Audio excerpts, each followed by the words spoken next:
Yeah, I believe there's skills that anybody can learn. I think your personality plays a role in the way that you lead, but it doesn't play a role in your ability to lead, right? As far as introvert versus extrovert, or if you're somebody that you say you're charismatic versus somebody that's a little bit more nonchalant or a little bit more laid back. I think all of those can be effective leadership strategies. You just have to lean into your strengths, and then around that you have to build your leadership toolbox, right? So it's not so much the what, it's more the how does this show up? How does my ability to listen show up? How does my ability to speak and influence people show up? How does my ability to demonstrate and model the behaviors that I want my group to follow? How does that show up? Right? You don't always have to be the loudest in the room or the flashiest in the room. And to my experience, a lot of times those aren't the strong leaders.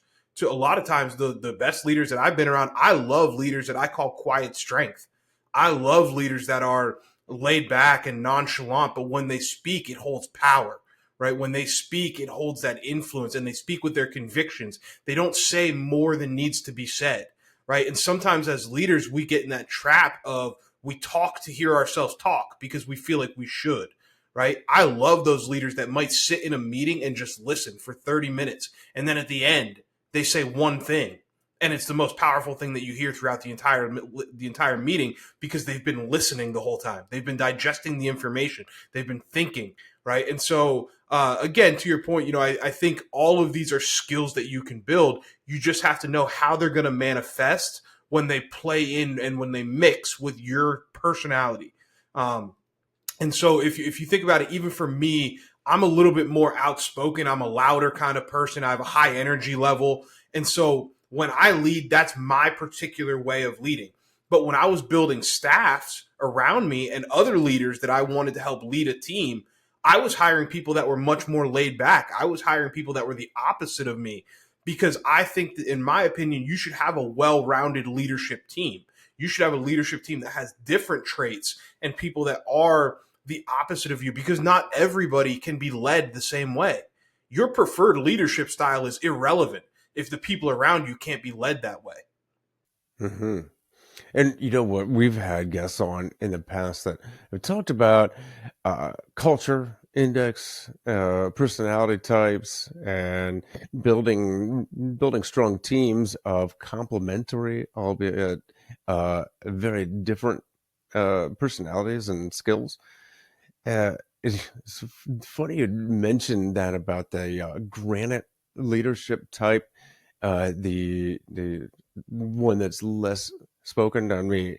I is it, maybe it's my personality. Maybe it's because I have limited input, so I have this overdeveloped output that you can't get me to shut up sometimes. But I've recently read the biography on George Washington, and he's like the ultimate stoic. He Nobody knew what his personality, nobody knew what he was even thinking most of the time, or how he was feeling about something, because he spoke very little uh, until he was just absorbing, the Continental Congress or other places. He was absorbing things, and then when called to speak, it was only what was absolutely necessary. Uh, but his absolutely a major uh, presence wherever he was. It didn't hurt that he was huge. Well, I think the presence is another piece of leadership, right? How do you carry yourself, right? And it's not necessarily this forceful, swaggering type personality. It's more so, can you carry yourself with confidence, and can you be comfortable in the silence, or do you feel the need to break the silence all the time? Do you feel the need to move on?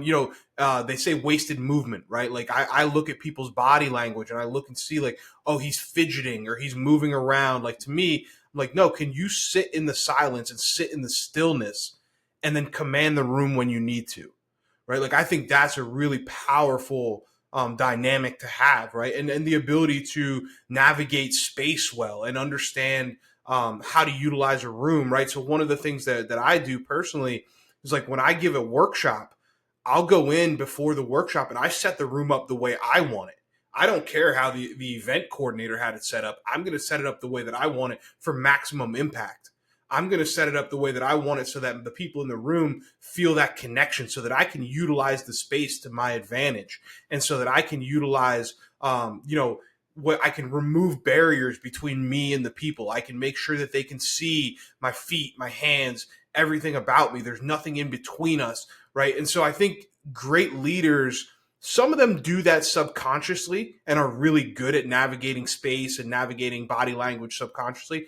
Other ones really study it and they figure out, how can I use that? And again, these are all influential tools without using your voice, right? Where are your hands? You can subtly influence people with hand gestures. You can subtly influence people with where your shoulders are, with the way that you make eye contact, with the way that you hold yourself while they're speaking.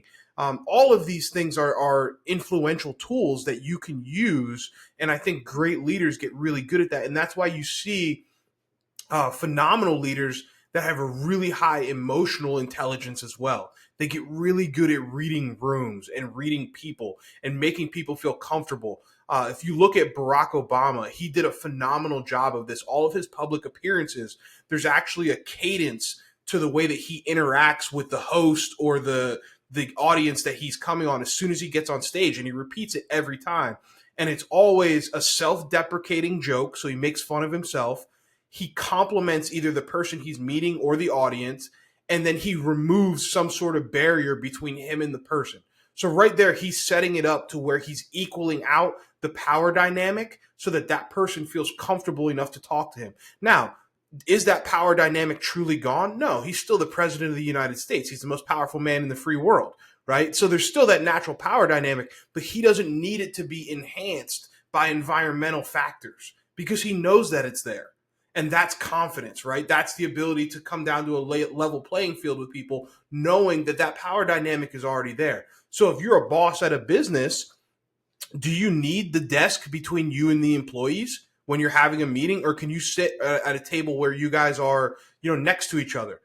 Do you need those? Do you need all that stuff around you to enhance the power dynamic? No, the power dynamic is already there. People know you're the boss. You shouldn't even have to tell them. Right. And so those are little tools that leaders can use.